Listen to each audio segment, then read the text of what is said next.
Hello everyone, today we are going to learn functions in C programming. तो functions basically होता क्या है? Functions जो होता है वो क्या होता है? Used for repeated tasks in the program.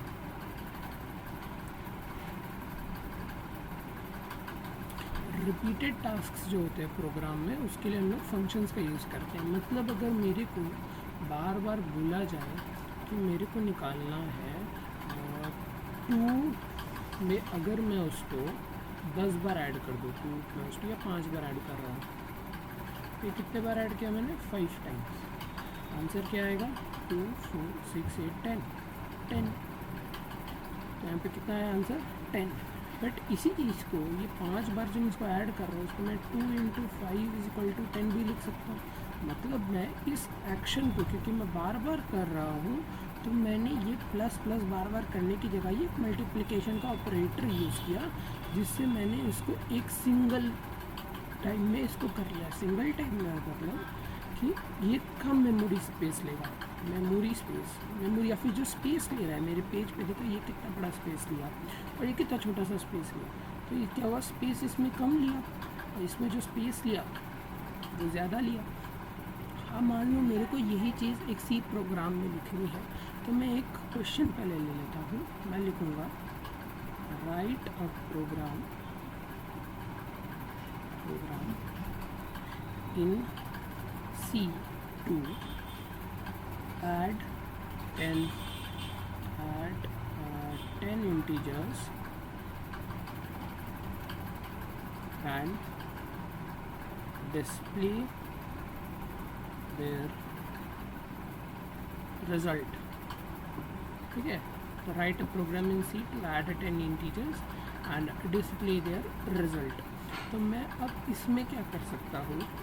मेरे पास एक मान लो नंबर आया और इसमें ज़्यादा अच्छे से समझ में नहीं आएगा. ये लूप्स कॉन्सेप्ट में मतलब चलेगा.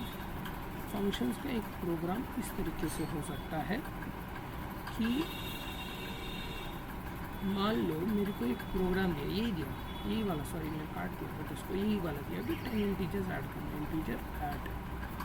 ठीक है, यहाँ एक प्रोग्राम दिया है मेरे को. ये एक और प्रोग्राम है मेरे पास जहाँ पे मेरे को 100 इंटीजर्स ऐड करना है, ठीक है. अब मैं फिर इसमें क्या करूँगा? मैं यहाँ पे पहले 10 इंटीजर्स कॉल करूँगा, स्टेप नंबर 1, स्टेप नंबर 2 उनको ऐड करूँगा, स्टेप नंबर 3 उसको डिस्प्ले करूँगा.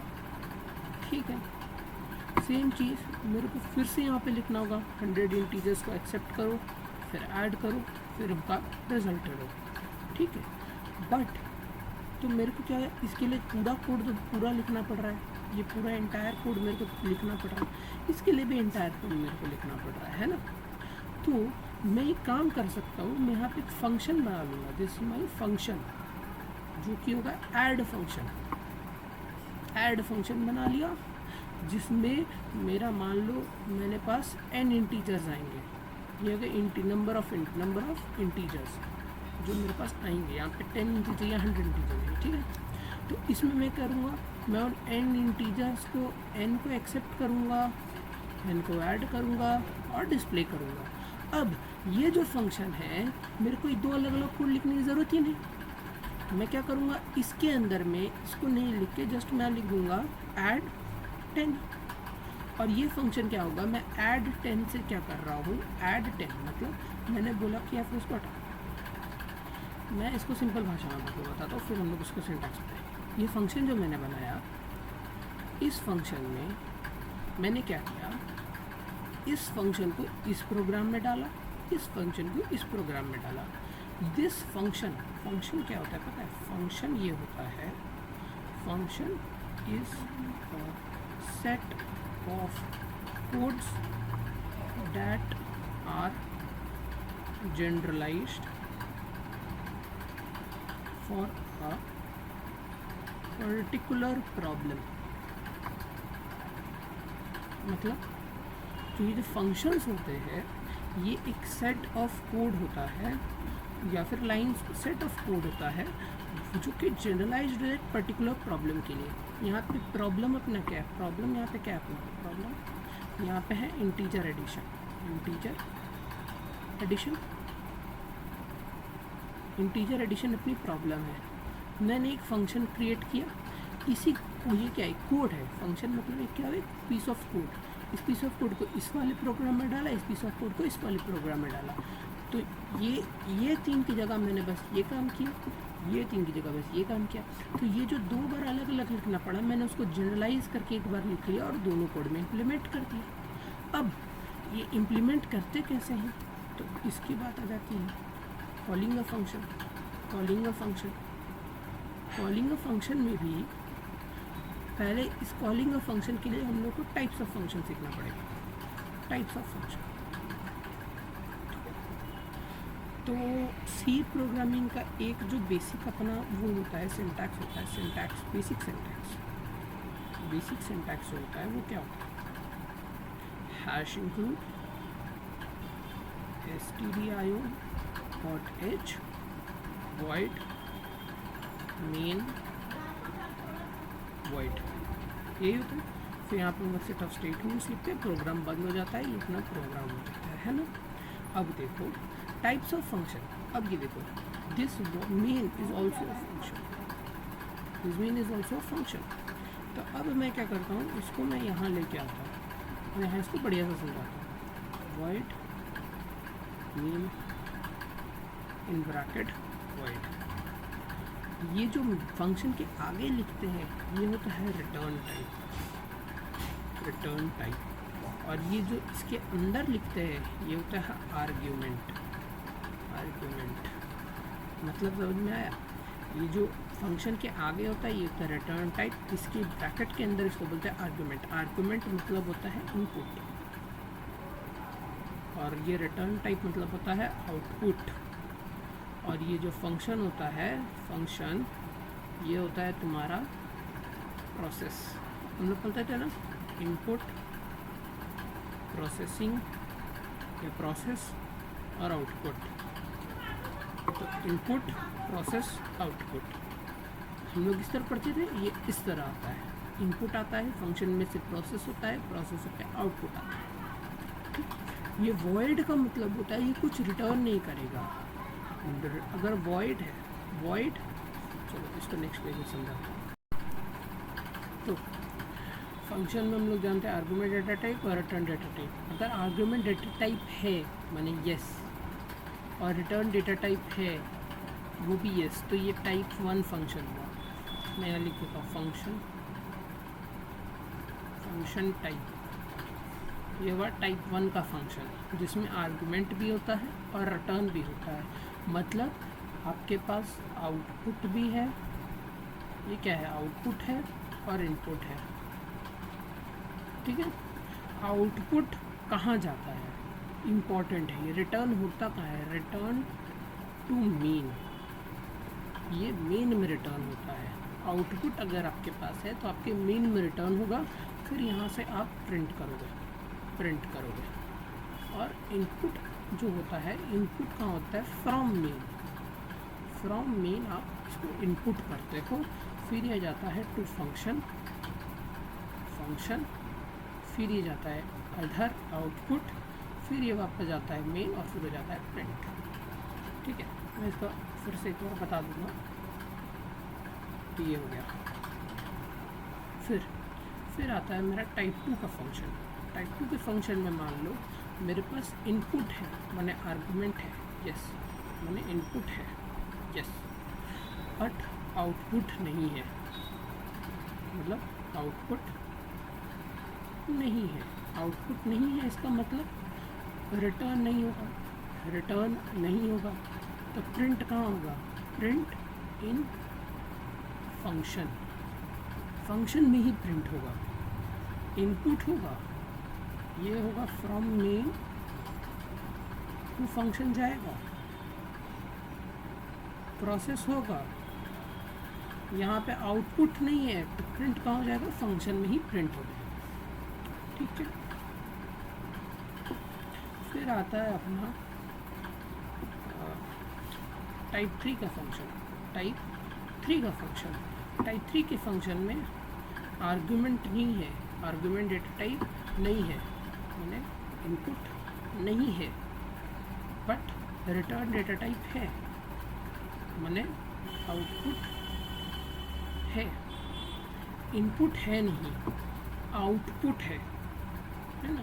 तो मतलब कुछ इनपुट आ नहीं रहा, इनपुट फ्रॉम मेन नहीं हो रहा।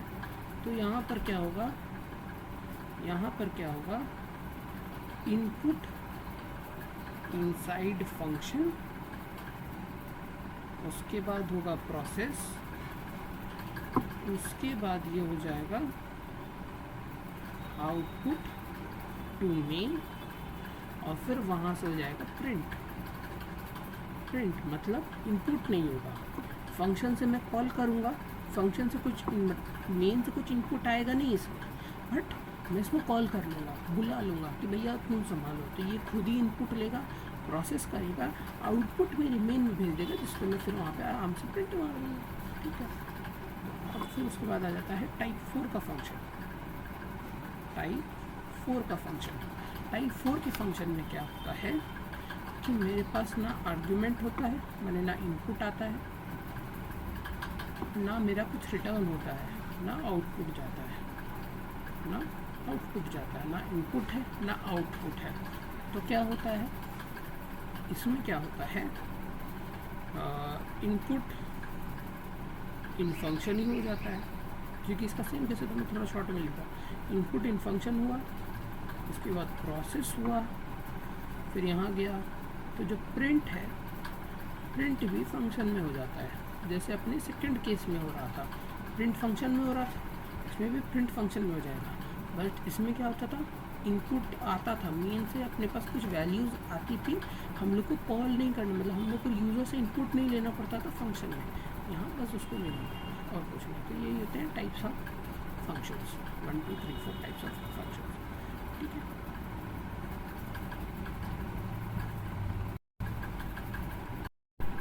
तो अब हम लोग बात कर सकते हैं calling of function, calling of function. अब अपने को चारों टाइप्स पता है, चारों टाइप्स मतलब आर्ग्यूमेंट टाइप होगा, रिटर्न टाइप होगा, आर्ग्यूमेंट टाइप होगा बट रिटर्न टाइप नहीं होगा, आर्ग्यूमेंट टाइप नहीं होगा बट रिटर्न टाइप होगा, ना आर्ग्यूमेंट टाइप है ना रिटर्न टाइप। डेटा टाइप्स की बात हो रही है, मतलब किस तरीके का, मतलब मैं डेटा टाइप से बात क्या कर रहा हूँ, डेटा टाइप्स का मतलब हो गया तुम्हारा इंट है कि नहीं, फ्लोट, इंट हो गया इंटीजर के लिए, फ्लोट हो गया डेसिमल के लिए, एक और होता है डबल। डबल क्या होता है, बिग डेसिमल नंबर्स के लिए, मतलब जिसमें 15-16 डेसिमल के बाद 15-16 चीज़ें होती हैं इंटीजर के लिए। फिर हो सकता है तुम्हारा कैर हो, कैर मने कैरेक्टर, कैरेक्टर मतलब हो गया तुम्हारा ABCD सब ये, लेकिन सिंगल कोट्स के अंदर। ठीक है, 4 भी एक हो सकता है बट सिंगल कोट्स के अंदर, अगर नहीं रहेगा तो इंटीजर, अगर रहेगा तो कैरेक्टर। और एक होता है वॉइड, वॉइड मतलब नथिंग, मतलब मैं कुछ भी इनपुट नहीं ले रहा हूँ, मतलब जब मैं देखता हूँ ना कि मेरा आर्गूमेंट, चलो मैं आर्गूमेंट टाइप और रिटर्न टाइप इस तरह लिख लेता हूँ। ठीक है, जब मैं येस और येस लिख रहा हूँ तो यहाँ पर ये चारों में से कोई होगा, ये 4 डेटा टाइप्स में से कोई होगा। ठीक है, येस पे, और ये कब होगा, नो पे। समझ में, मतलब जब भी यहाँ पे मैं नो लिखूँगा वहाँ मैं वॉइड लिखूँगा, और जहाँ येस लिखूँगा वहाँ पे इन सब में से कोई एक।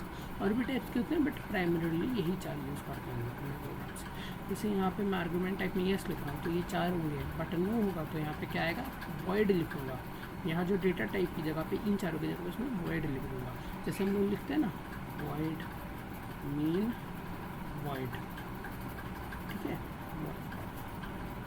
Void mean void.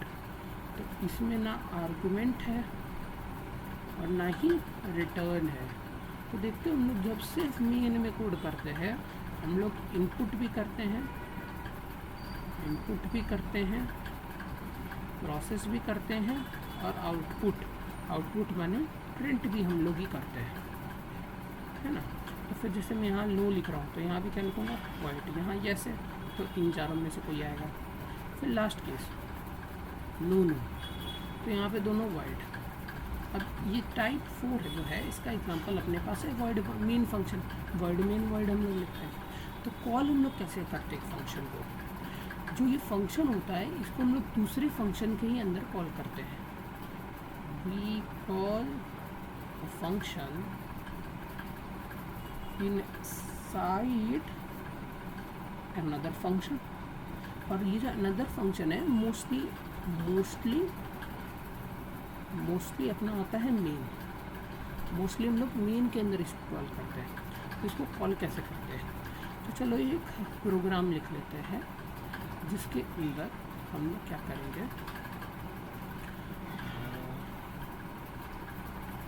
हाँ ये कर सकते हैं। ये एक प्रोग्राम बढ़िया होगा, ठीक है, ये एक प्रोग्राम बढ़िया होगा। क्वेश्चन जो हम लोग शुरू में लिए थे जिसको मैंने काटा था, अब हम उसको फंक्शन से सॉल्व करेंगे। क्या, ऐड 10 इंटीजर्स यूजिंग फंक्शन, ठीक। तो मैं यहाँ पे और इसको कॉल तो इस तरह करते हैं, बट अब ये इसका क्या है एग्जाम्पल है, ठीक है। फर्स्ट हम लोग क्या करेंगे यहाँ पे इंक्लूड, ये तो अपने को आता है stdio.h, stdio.h। अब इसके अंदर में देखो क्या करेंगे हम लोग। यहाँ पे सबसे पहले मेरे को क्या चाहिए, मेरे को 10 इंटीजर्स, तो मेरे को क्या करना है, इनपुट करना है।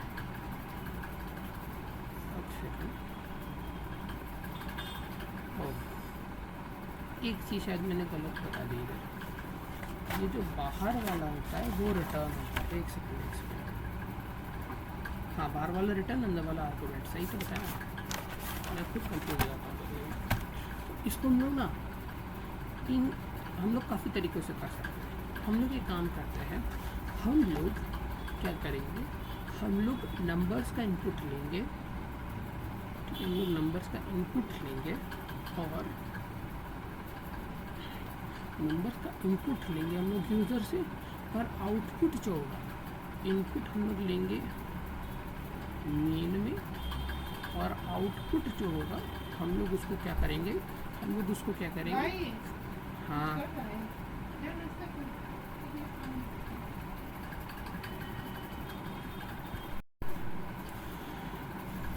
ठीक है। तो हम लोग क्या करेंगे, इनपुट क्या करेंगे हम लोग मेन से करेंगे, और आउटपुट कहाँ करेंगे हम लोग फंक्शन में करेंगे, ठीक है। तो इनपुट अगर मेन में होगा तो यहाँ पे आर्गुमेंट टाइप कुछ नहीं होगा, नो, मतलब यहाँ पे क्या आएगा, वॉइड, दिख रहा है, आर्गुमेंट टाइप नहीं होगा, मतलब आर्गुमेंट टाइप नहीं है बट रिटर्न टाइप है, रिटर्न टाइप, सॉरी